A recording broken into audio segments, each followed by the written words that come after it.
Hello, नमस्कार दोस्तों। कैसे हैं आप सब? उम्मीद है आप लोग अच्छे होंगे, स्वस्थ होंगे। आज की वीडियो में हम लोग योगिनी एकादशी व्रत का महत्व और कथा को सुनेंगे। स्वर्गलोक की अलकापुरी नामक नगरी में कुबेर नाम के राजा राज किया करते थे। वह बड़े ही प्रतापी, धर्मी राजा थे और भगवान शिव के उपासक थे।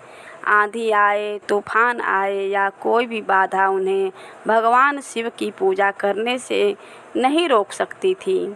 आषाढ़ मास के कृष्ण पक्ष की एकादशी को योगिनी एकादशी के नाम से जाना जाता है। इस वर्ष योगिनी एकादशी 24 जून को मनाई जाएगी। मान्यता है कि योगिनी एकादशी का व्रत करने से व्रती को सभी पापों से मुक्ति मिल जाता है। इसके साथ ही वह इस लोक के सुख भोगते हुए स्वर्ग की प्राप्ति करता है। पौराणिक मान्यताओं के अनुसार योगिनी एकादशी का व्रत करने से 88,000 ब्राह्मणों को भोजन कराने का पुण्य प्राप्त होता है। योगिनी एकादशी व्रत का विधि क्या है, आइए जानते हैं। योगिनी एकादशी के उपवास की शुरुआत 10वीं तिथि की रात्रि से ही हो जाती है। व्रती को 10वीं तिथि की रात्रि से ही तामसिक भोजन का त्याग कर सादा भोजन ग्रहण करना चाहिए और ब्रह्मचर्य का पालन करना चाहिए। संभव हो सके तो जमीन पर ही सोएं।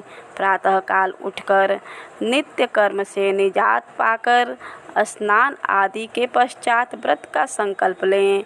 फिर कुंभ स्थापना कर उस पर भगवान विष्णु की मूर्ति रख उनकी पूजा करें।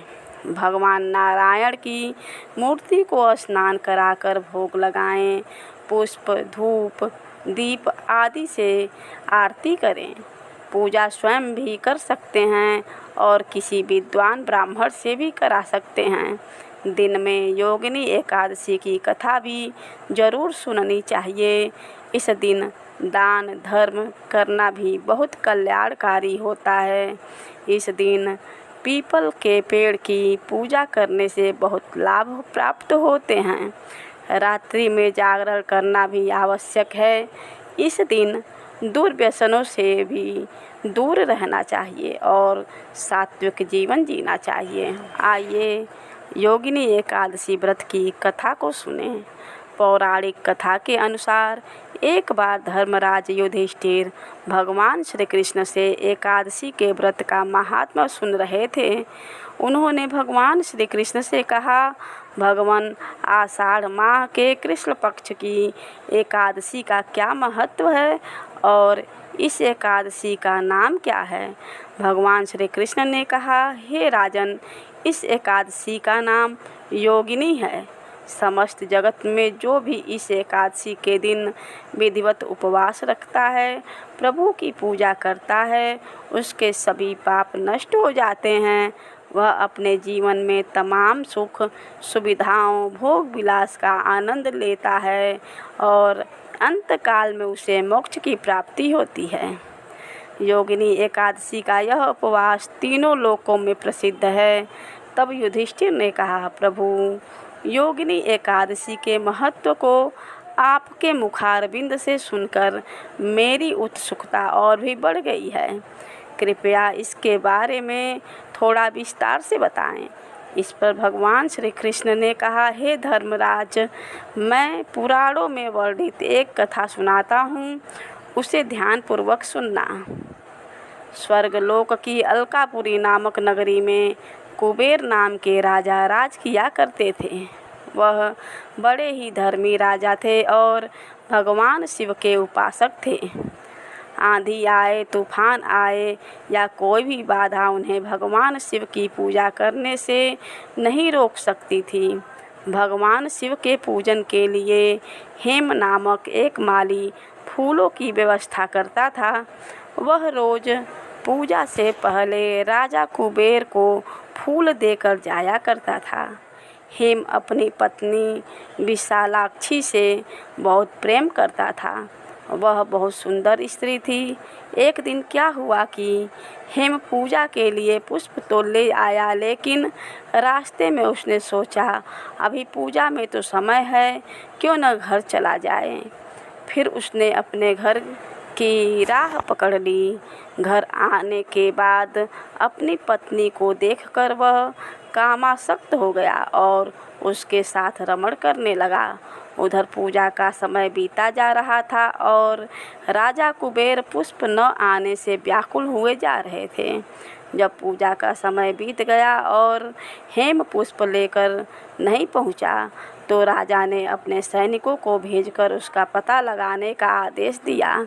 सैनिकों ने लौटकर बताया कि महाराज, वह महापापी है, महाकामी है, अपनी पत्नी के साथ रमण करने में व्यस्त था। यह सुनकर तो कुबेर का गुस्सा 7वें आसमान पर पहुंच गया। उन्होंने अपने सैनिकों को तुरंत हेम को पकड़ लाने का आदेश दिया। अब हेम कांपते हुए राजा कुबेर के सामने खड़ा था।